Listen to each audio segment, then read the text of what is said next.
Hello, guys.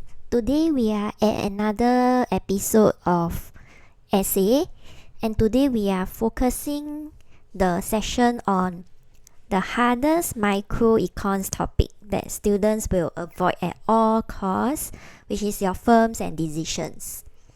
For this topic, students will find it difficult for two reasons. Firstly, the content is very heavy.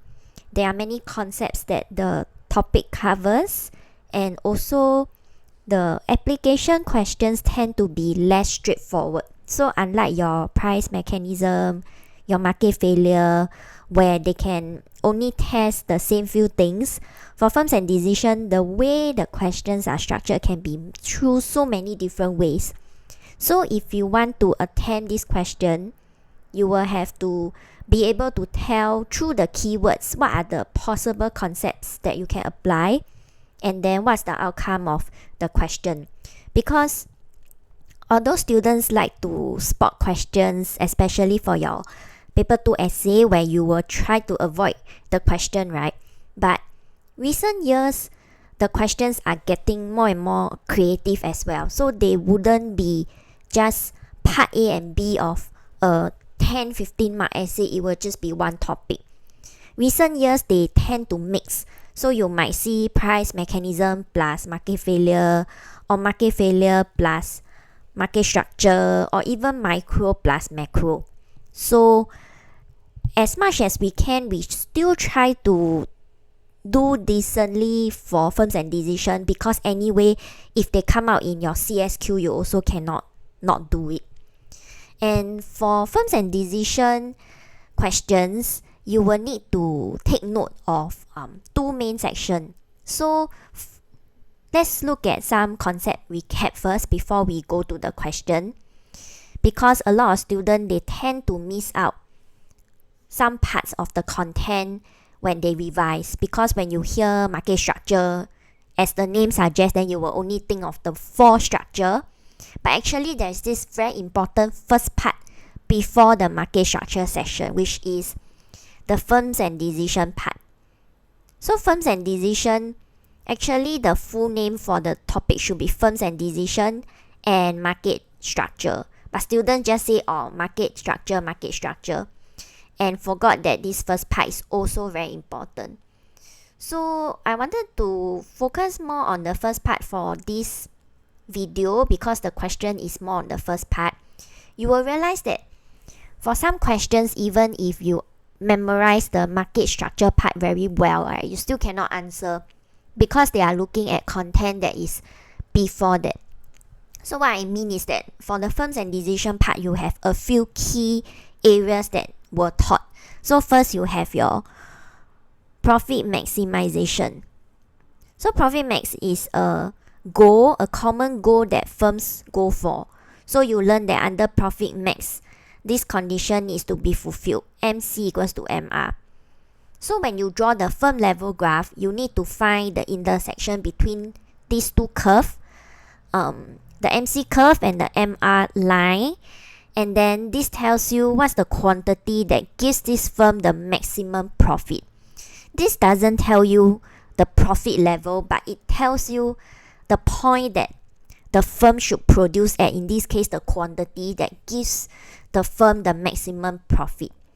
So this is a very important part, because a lot of the firms and decision question, the essay, they will test this firms and decision part as 10 mark essay. So imagine you have this question where 10 mark is this part, and a 15 mark could be market failure, and you could do the market failure part but not this part. So it will be quite wasted. Hence, I will encourage students to still have some grasp of the concept here, so that you can score some marks and not get 0, because sometimes such concept will also be scattered around your CSQ. Yep. Okay, so profit max is one of the key concepts, and you have your various cost and revenue concepts also. So you have your different types of cost and revenue. For example, your MC, your AC, your TC. Then revenue, you will have your MR, AR, TR, etc. And then you have your EOS/DOS. So what is this? This is about economies of scale and diseconomies of scale. It talks about how your average cost changes over time. So you will recall it will be something like the graph looks like that.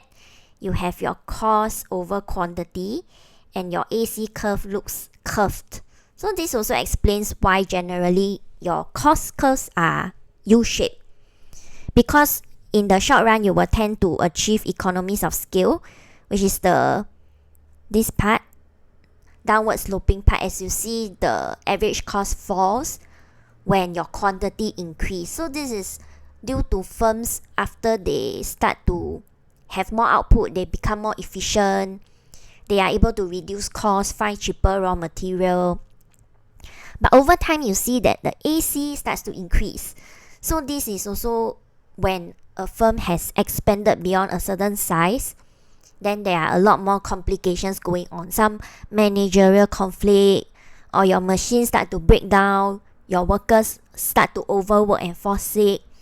So on average, the firm incurs actually more costs if they further expand the business. So this is pretty natural, and you just need to know why they are like that. It will be sufficient. Then the last part will be the shutdown condition. So for the shutdown condition here, for firms and decision, there is this aspect that is not as prevalent in other topic, which is the concept of time. So you will see in this topic, there are a lot of instances where they talk about short run profit, long run profit, short run, long run strategy. So in this case, this matters for firms because to them, they will want to earn a maximum profit if that's their goal over time. So they would split their operations into short run and long run, and they will have some conditions that help them to decide, do I still want to continue in this market? Because if over a long period of time they are still earning a negative profit, then this will tell the firm that, probably not suitable. So the firm will shut down. But in this session, I don't focus too much on this part, just to highlight to you that actually this whole portion before the 4 market structure part, which is part 2 as I will usually call it, is very important and content heavy. And they will come out quite often. Okay, so with this backdrop, let's go to the question. You will realize that this is exactly a very good example of why when you study this topic, don't just study the market structure part, study this part in front as well. Because perhaps to you, the content is dry and you can't really see how a question can be asked around that. But when you look at more questions type that is about this section, you will realize that actually there's a lot of things that can be asked. But let's take a look at this one. Okay, so this one is about, it's a 10-mark question. So we will look at the question and see the requirement and take some time to plan before we think of the points. Okay, so explain. Although your 10-mark essays usually don't require evaluation, but you need to know the verb as well, so that you will know how your answer should be. So sometimes they have explain, elaborate, discuss is an eval, but describe, things like that. So explain will mean that you have to provide a reason why you think the situation is a certain way. So they say explain how global recession and tech advancement, okay, so you have 2 events, global recession, tech advancement, may affect a profit maximizing firm's output decision. Okay, so this sort of rings a bell just now, the content that we talk about, right? So this question is asking you, how would these 2 events affect how much the firm wants to produce? So you may feel like, I don't really know how to answer this question, but no worries, because that is also a characteristic of firms and decision question, because it tends to not be so straightforward like say a market failure essay question, where you just have to talk about the reasons for market failure and the policy, which is straightforward. But usually for firms and decision question, they tend to test you to see which concepts you can apply and link to the answer, which takes some time. But if you are able to do this question well, then you have an advantage on the bell curve, because a lot of students will avoid this question, because to them it will need them to think longer and they might not be certain of the answer. But you can take advantage of this after you know the tricks to manage questions like that. Okay, so let's dissect the question a little bit. So the outcome that you want is that what's the quantity? And then you will have to think backwards. What will affect the quantity that a firm wants to produce at? So remember when we talk about the profit maximizing condition, profit max, we say that MC equals to MR. When this happens, it tells you the quantity that the profit maximizing firm produces. So when you think backwards, actually this is the key. MC equals to MR. Because normal case, when the firm wants to produce an output that gives him or her maximum profit, he will look for this condition and okay, that's the quantity. But in this case, the question is a little more complex, because they talk about how events could affect this situation that somehow impact your MC equals to MR condition and then affecting the quantity. So if we want to go a step further, then we can think, how may these two events affect this condition? So actually, besides this, you learn two other scenarios. So they tell you that when your MR is more than MC, so this means that for every additional unit of quantity, you have more revenue than cost. Because usually when you sell something, your marginal revenue, the additional revenue from that one more unit, is actually the price that you set. So for example, $10. Then your marginal cost is the cost that you incur to produce that good. So your manpower cost, your technology, your raw material, so maybe amounting to say $5. So if your MR is 10, MC is 5, as a rational firm, of course you will want to continue to produce more, right? Because producing one more unit actually gives you a plus $5. So you will want to increase your quantity. This is just a very rational behavior. Okay, on the other hand, you have the other scenario where MR is less than MC. So this means that perhaps now you can only sell the product at $5, but it incurs you a $10 to produce it. So as a rational firm, you will want to produce less, right? Because now every unit actually you lose $5. So you rather cut your losses and stop producing. So you will reduce your production because it gives you a negative profit if you continue.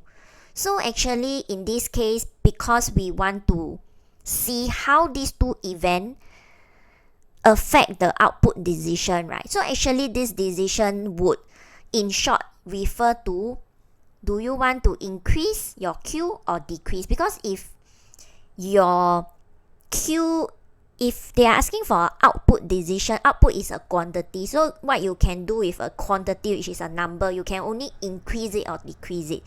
Unless you say that, okay, I will not do anything about it. But in this case, it wouldn't make sense because you have events that happen. So when events happen, something like your price mechanism topic, where they always say, oh, events happen that affects your demand supply curve, then your demand supply curve will shift, you will have your price adjustment process, then you will have your new market price and output, your new equilibrium. So here in this case, it's the same thing, but how it affects the output. So here, what you can do is that you look at these two events, the global recession and the tech advancement, and you see how it affects your MC and MR. Because, for example, if these two events increase your MR, then the firm will produce more, right? Because now the MR is more than MC. On the other hand, if the two events increase your MC, then the firm will produce less because now MC is more than MR. So you will have to make a logical link respectively these two events to MR and MC, and you see what is the possible scenario that may happen.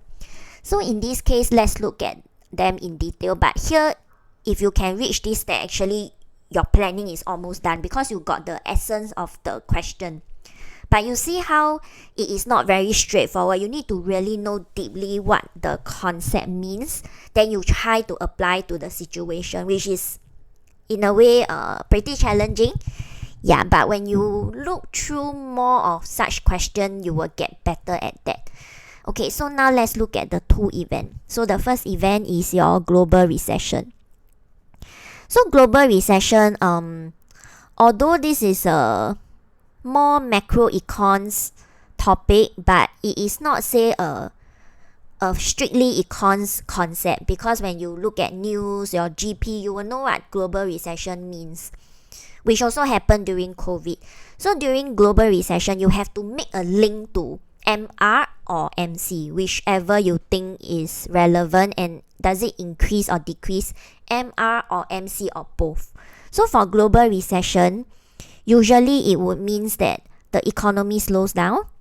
So when economy slows down, a few things happen. Firstly, the economy earns less. So when the economy earns less, people's income fall. So when people's income fall, usually it means that they will consume less, right? So when they consume less, it will also bring down the demand for goods and services. So when you decrease demand, when we imagine in our head the demand supply curve, when our demand curve shift left, it brings down prices. So when your price fall, it also means that as an average firm that sells something, so if you are now a business that sells a particular good and service, and now generally prices fall because people couldn't afford your product with the price as before, because now you need to lower prices so that people who also have less income can still afford.